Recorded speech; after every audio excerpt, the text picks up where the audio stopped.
Class 8 subject math first जो chapter है वो rational number.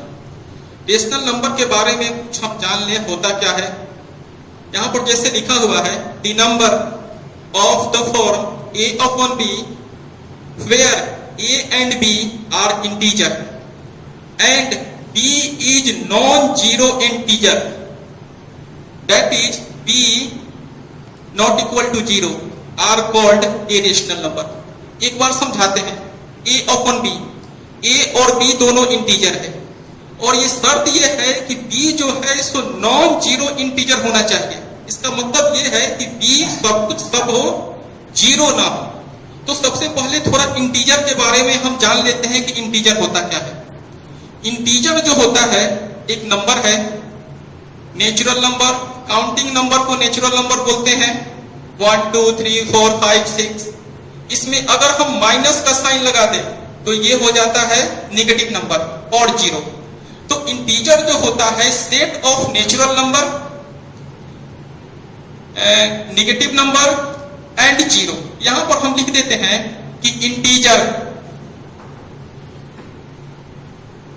Dot dot -3 -2 -1 0 1 2 3 etc। यानी इंटीजर -3 -4 यहां पर हो सकता है, -5 हो सकता है, -7 हो सकता है, -10 हो सकता है, -2000 हो सकता है, -10,000 हो सकता है। अनंत 0 1 2 3 5 6 10 20 25 etc। तो जो रेशनल नंबर का ये है कि a अपॉन b के फॉर्म में होना चाहिए, फ्रैक्शन के फॉर्म में होना चाहिए। a और b, शर्त ये है कि b जो है वो जीरो नहीं होना चाहिए। जैसे इसमें से हम कुछ इंटीजर को उठाते हैं, जैसे हमने ले लिया 2 अपॉन 3, ये एक रेशनल नंबर है। 2 इंटीजर है, 3 इंटीजर है। अब हम यहां से लेते हैं -2 एंड बाई 5, -2 इंटीजर है, 5 इंटीजर है। यहां हम लिखते हैं 0 अपॉन 5, 0 इंटीजर है, 5 इंटीजर है। यानी दी जा रही rational number, rational number, rational number. लेकिन यदि अगर हम 2y0 लिख दें, 2 इंटीजर है, 0 भी इंटीजर है, लेकिन यहां पर डिनोमिनेटर जो है वो 0 है, ये नहीं होना चाहिए। तो रेशनल नंबर का ये मतलब है कि न्यूमरेटर डिनोमिनेटर, न्यूमरेटर इंटीजर हो, डिनोमिनेटर इंटीजर हो, लेकिन डिनोमिनेटर में एक 0 जो है सो इंटीजर हो, वो नहीं हो।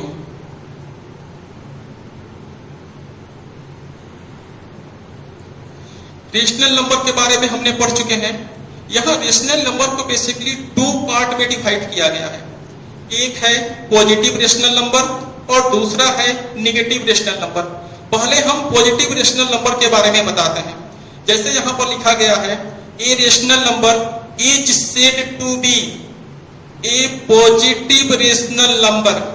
कोई भी rational number positive rational number होगा इफ, शर्त यहां पर है, यदि numerator and denominator are either both positive और बोथ नेगेटिव। यानी कहने का सेंस है कि यहां पर हम 2 लेते हैं और ये 3 लेते हैं। 2 और 3, 2 पॉजिटिव है, 3 पॉजिटिव है, ये दोनों पॉजिटिव है। तो यहां पर ये है 2/3 positive rational number.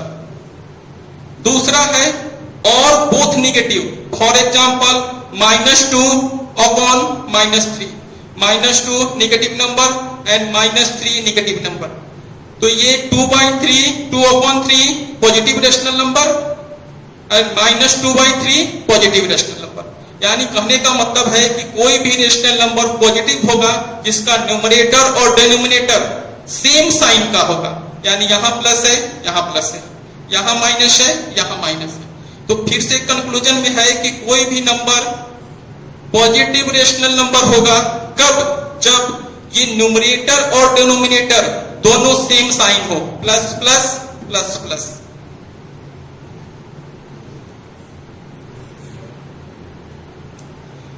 Positive rational number एक नोट में हम लिख दिए हैं, every positive rational number is greater than zero. For example 2/3 positive rational number ये हमेशा क्या होगा, ये जीरो से ज्यादा होगा, बड़ा होगा। For example -2/-3 positive rational number greater than zero. तो ये पॉजिटिव रेशनल नंबर का कॉन्सेप्ट समझ में आ गया। ठीक दूसरा है निगेटिव रेशनल नंबर। यहां पर लिखा गया है a rational number is said to be negative rational number if numerator and denominator are of opposite sign. इसका मतलब ये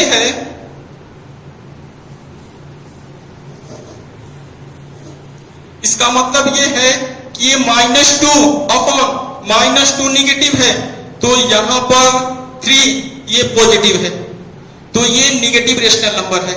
फॉर एग्जाम्पल -3/4 -3 निगेटिव है और ये 4 पॉजिटिव है। तो यहां पर निगेटिव रेशनल नंबर वही होगा कि डिनोमिनेटर यदि माइनस हो तो न्यूमरेटर प्लस हो। उल्टा होता है, यहां माइनस तो यहां प्लस, यहां माइनस तो यहां प्लस। या हम ऐसे भी बोल सकते हैं 4/-5 ये negative rational number.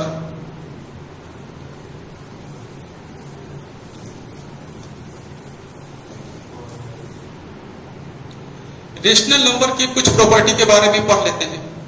Rational number means a/b, एक जनरल फॉर्म यही है, न्यूमरेटर हो डिनोमिनेटर हो। यहां p/q भी हो सकता है, q केवल जीरो ना हो। a/b is a rational number and m एक ऐसा इंटीजर है जो सारा है ये जीरो नहीं है, यानी इसको हम बोल सकते हैं that is m not equal to zero. यहां n भी लिखे हुए हैं, n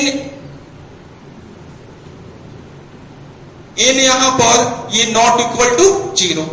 तो पहला क्या है, a/b एक रेशनल नंबर है, m जो है वो नॉन जीरो इंटीजर है, तो a into m upon b into m ये a/b के इक्वल होगा। दूसरा नंबर लिए हैं n, a into n by b into n। तो ये क्या होता है कि सेम नंबर से किसी इनरेशनल नंबर में मल्टीप्लाई करने पर उसका मान वैल्यू नहीं बदलता है। इसको हम लोग इक्विवेलेंट रेशनल नंबर भी बोलते हैं। वही चीज दो नंबर में है, a/b इक्वल, यहां हम a में m से डिवाइड किए हैं और यहां पर b में m से हम डिवाइड किए हैं। यहां पर ये b लिखना चाहिए। तो ये जो है a/b equal a divided by m, b divided by m equal to a divided by n, b divided by m। These are called equivalent rational number. Equivalent rational number, पिछले टॉपिक में हमने बताया था कि इक्विवेलेंट क्या होता है। यहां पर फिर से बताते हैं, a/b is a rational number and m n p are non zero integer, यानी सारा माइनस प्लस कुछ भी है, केवल है क्या नहीं तो ये जीरो नहीं है। तो a/b इक्वल टू, यहां a में हम m से मल्टीप्लाई करते हैं, b से m में मल्टीप्लाई करते हैं, n से मल्टीप्लाई करते हैं a में, n से मल्टीप्लाई करते हैं b में, b से मल्टीप्लाई करते हैं a में, b से मल्टीप्लाई करते हैं b में। तो these are equivalent rational number of a/b। वही चीज है जैसे एक हम लिए हैं a/b, यहां पर a के जगह पर हम 2 लिए हैं और b के जगह पर हम 3 लिए हैं। यहां m हम लिए हैं 2, n लिए हैं 4 और p लिए हैं ये 5। तो 2/3 इक्वल टू, इस फॉर्म पर हम लेते हैं a/b इंटू 2 इंटू 2, 2/3 4 2/3 5 5।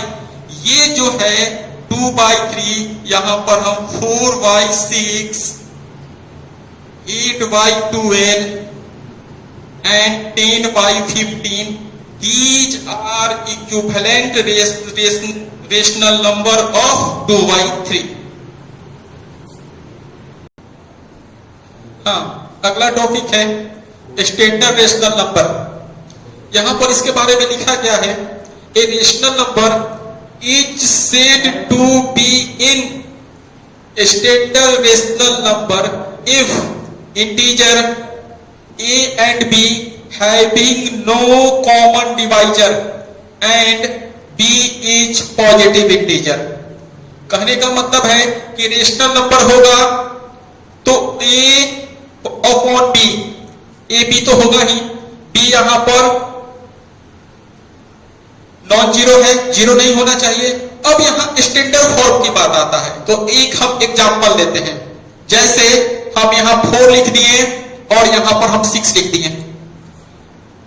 ये स्टैंडर्ड फॉर्म है कि नहीं, इसको हम देखते हैं। फॉर्मूले डेफिनेशन के अनुसार ए रेशनल नंबर, एक rational number standard rational number कब होगा, जब ए एंड बी, ए यहां 4 है, बी यहां 6 है, हैविंग नो कॉमन डिवाइजर, यहां पर डिवाइजर लिखा गया है, हम फैक्टर भी लिख सकते हैं। यहां पर देखो 4 और ये 6, यहां पर 4 को हम लिख सकते हैं 2 into 2 एंड 2 into 3, यानी 4/6 में 2 जो है वो दोनों में कॉमन है, तो ये 4/6 ये जो है ये स्टैंडर्ड रेशनल नंबर नहीं है। दूसरा शर्त ये है कि b हमेशा पॉजिटिव रहना चाहिए। जैसे हम 2/3 लिखते हैं, 2 इंटीजर है, -3 इंटीजर है, तो रेशनल नंबर तो है, लेकिन यहां पर b जो है वो निगेटिव है, तो ये भी क्या है कि स्टैंडर्ड रेशनल नंबर नहीं है। अब यहां पर इसको हम क्या करते हैं कि एक और लिखते हैं 5/7। 5 रेशनल नंबर है, 5 इंटीजर है, 7 इंटीजर है, तो ये रेशनल नंबर है। अब हम चेक करते हैं कि ये स्टैंडर्ड रेशनल नंबर है कि नहीं। सबसे पहले देखते हैं कि डिनोमिनेटर 7 है, डिनोमिनेटर 7 है यानी 0 नहीं है, 1 हम पास कर चुके हैं। दूसरा हम देखते हैं कि इनके कोई फैक्टर है कि नहीं, तो यहां पर देखो 5 1 के अलावे किसी से नहीं कटेगा, 7 1 के अलावे अपने आप के अलावे किसी से नहीं कटेगा, तो ये जो है सो स्टैंडर्ड रेशनल नंबर है। कुछ असाइनमेंट देते हैं। हाँ, पिछली वीडियो में हमने रेशनल नंबर के बारे में पढ़ा, इक्विवेलेंट रेशनल नंबर के बारे में पढ़ा और फिर स्टैंडर्ड फॉर्म उसका देखा।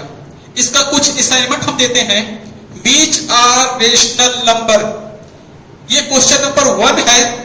इसमें से आपको बताना है कि ये रेशनल नंबर इसमें कौन कौन सा है। तो रेशनल नंबर का डिफिनीशन आपको मालूम है, ए और b, a upon b, a integer होना चाहिए, बी इंटीजर होना चाहिए। शर्त एक और है कि b जो है वो नॉट इक्वल टू 0, ये नॉन जीरो नंबर होना चाहिए। तो इसमें से ये दिख रहा है, ये दिख रहा है, ये यहां पर ये रेशनल नंबर नहीं है, बनाइएगा। Find equivalent rational number of, एक क्वेश्चन ये, दूसरा ये, तीसरा ये, चौथा ये। इक्विवेलेंट रेशनल नंबर कैसे निकालते हैं? डिनोमिनेटर और न्यूमरेटर में सेम नंबर से मल्टीप्लाई या डिवाइड करके निकाला जाता है। जैसे एक बताते हैं 3/5, इसका इक्विवेलेंट रेशनल नंबर हम कोई नंबर एक ऐसा लेते हैं जो नॉन जीरो हो, जीरो ना हो। फॉर एग्जांपल 3/5 हम 4 लेते हैं, 4 से मल्टीप्लाई न्यूमरेटर में किए, डिनोमिनेटर में किए, तो यहां पर ये हो जाएगा 12/20।